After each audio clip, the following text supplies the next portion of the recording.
School of Management Studies IGNOU presents an audiobook on the course MMPC-013 Business Law for MBA program.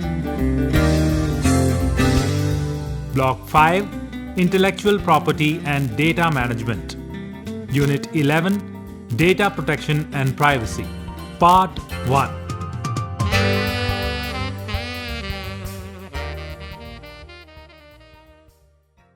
After completing this unit, you should be able to describe evolution of the right to privacy and other key elements and principles of data protection in India. Highlight the Information Technology Act 2000 and the provisions therein that relate to data protection. Discuss the need for specific data protection legislations. Explain the state of the data protection framework in India and appreciate the provisions of the Personal Data Protection Bill 2019.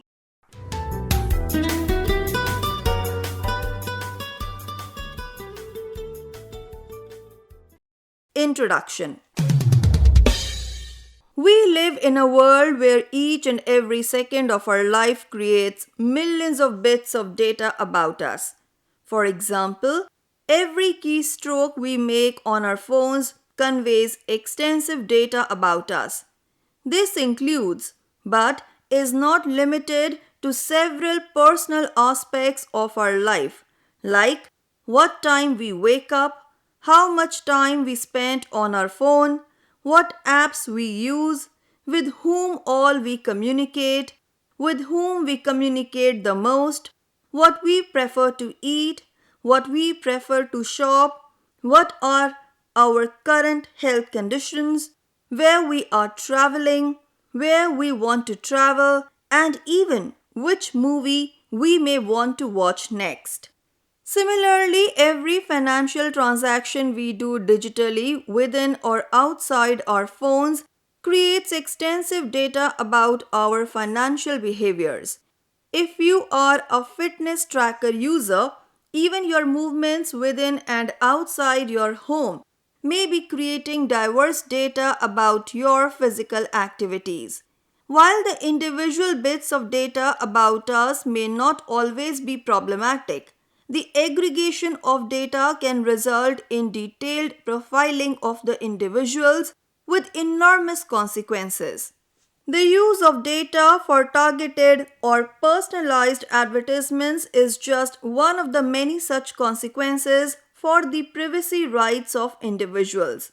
Unfortunately, most of the data gathering happens without any explicit permission from us and far too often without any notification of the gathering of data.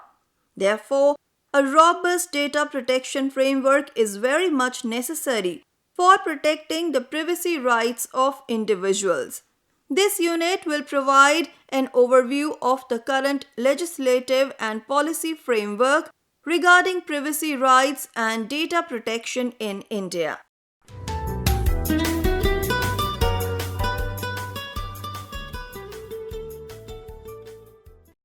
Privacy as an evolving concept in the digital context.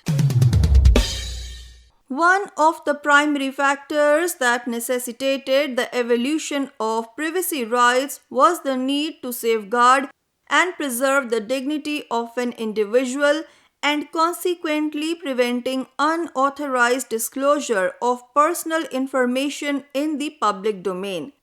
As defined by Samuel D. Warren and Louis D. Brandeis, two among the earliest scholars who contributed immensely to the evolution of privacy laws. And I quote, "Privacy is a concept encompassing the inviolate personality of a person which does not include within its ambit matters which are privileged, published with consent, or existing in the public domain." Unquote. Over the years, privacy rights have risen to become one of the most prominent factors for facilitating self-definition, irrespective of whether an individual is in public or in a private space.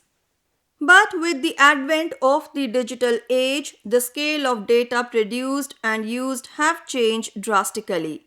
The ability to store large swathes of data and their subsequent analysis using diverse data mining techniques have unearthed unprecedented opportunities for firms to use and trade on personal data. The fast developments in the area of artificial intelligence further contributes to unparalleled challenges to privacy and autonomy.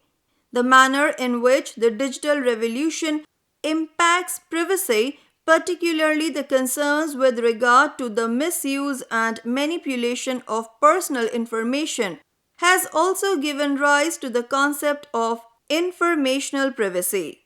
While anecdotal accounts might suggest that awareness about privacy rights might be improving among the public due to the diverse discussions on privacy in the mainstream media as well as social media, most people still rarely hesitate to surrender their informational privacy in return for the receipt of free or better services or convenience in the digital context. The manner in which most of us share our location data with so many apps on our phones or smartwatches is just one of the many examples in this regard. At times, firms might also not give consumers any choices. When a firm takes an approach that they will allow consumers to use their services only if they agree to the data policies of the firm, consumers are often left with no choices but to agree to the terms of the firm. It is in this broader context that we need strong legislative and policy frameworks that can protect the privacy rights of consumers. This unit attempts to trace the evolution of the right to privacy and other key elements and principles of data protection in India. Accordingly, it has 6 parts, namely, first, that deals with a brief summary on the evolution of privacy as a right in India, in particular through judicial pronouncements. Second, the Information Technology Act 2000 and the provisions therein that relate to data protection.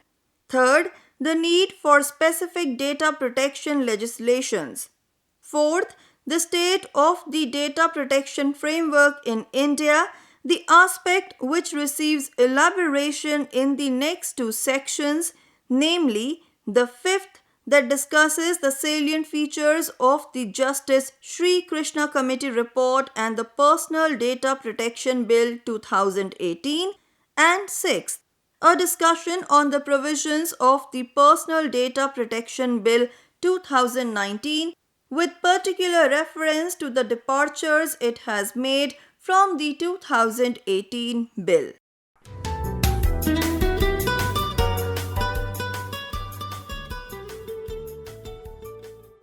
Right to privacy in India. While the Constitution of India does not explicitly mention the right to privacy, the courts in India have dealt with the question of whether privacy is a fundamental right in India. The case of MP Sharma versus Satish Chandra, decided by an 8-judge bench of the Supreme Court, dealt with questions regarding the legitimacy of the search warrant issued under Section 96, Clause 1 of the Criminal Procedure Code 1973, and was the first ever case to touch upon aspects related to privacy.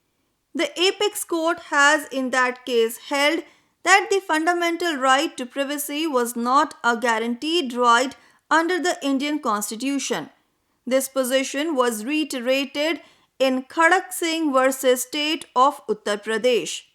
However, cases such as PUCL versus Union of India, which held tapping of telephones to be an infringement of the right to privacy, and Salvi versus State of Karnataka, which declared the use of investigation techniques including polygraph, narco-analysis and BEAP without the prior consent of an individual amounting to violation of an individual's privacy necessitated the need to resolve the conundrum regarding the status of the right to privacy under the Constitution. Finally, a larger bench of the Supreme Court had the opportunity to address this question in K.S. Puttaswamy versus Union of India. This case arose in the context of Aadhaar, the biometric ID system of the Government of India. In this case, the constitutional validity of Aadhaar was challenged on the ground that it violated the right to privacy of an individual.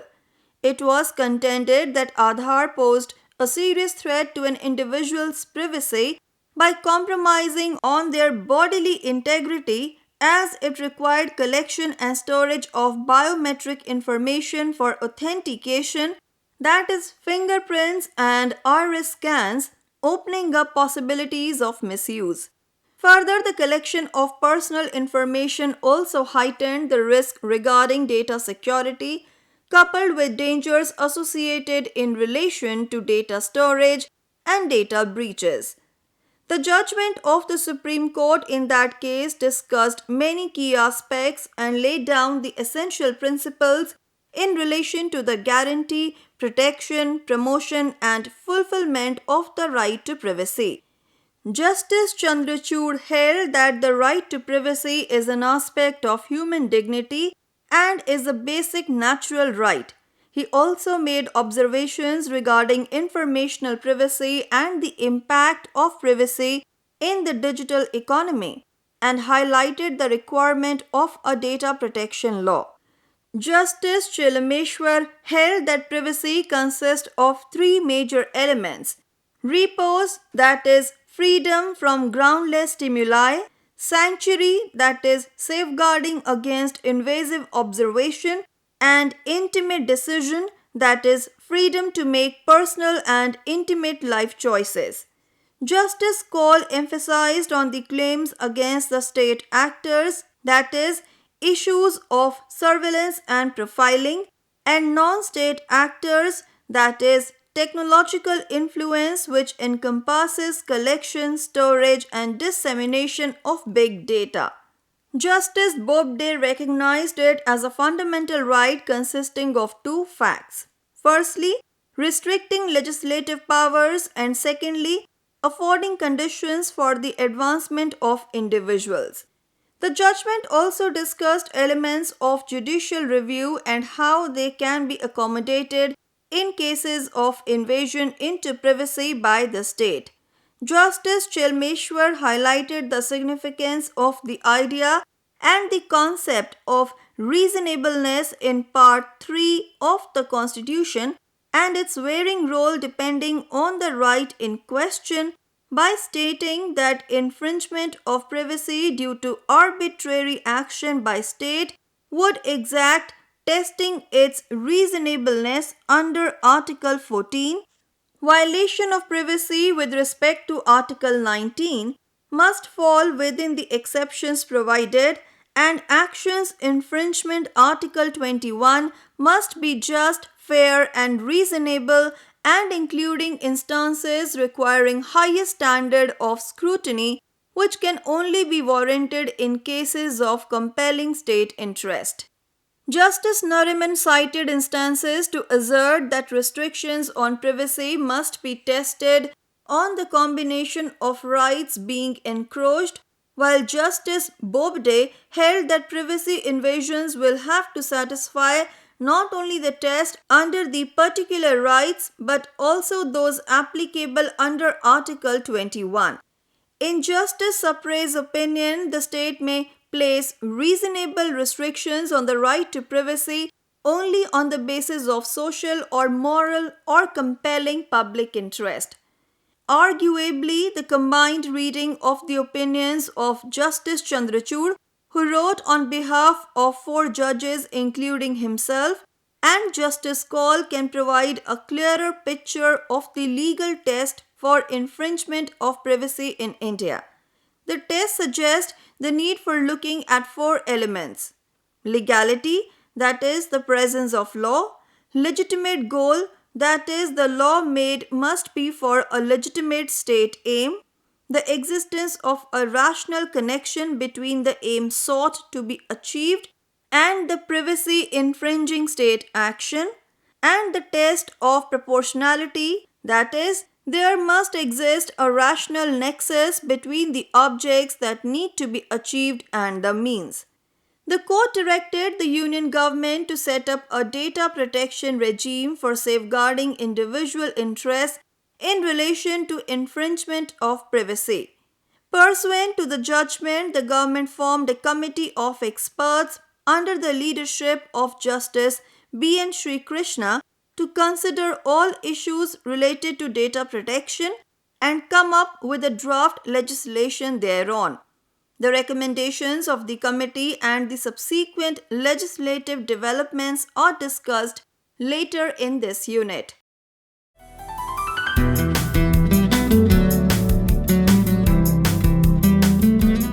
We were listening to the audiobook by the School of Management Studies IGNOU for MBA program. Course code MMPC-013 Business Law. Course Coordinator Professor K. Ravi Shankar. Voiceover by Harpreet Kaur. Edited by Savita Rana. Program assisted by Tarannum Jahan and Jagbandhu Jana. Program produced by Dr. Manoj Kumar Singh.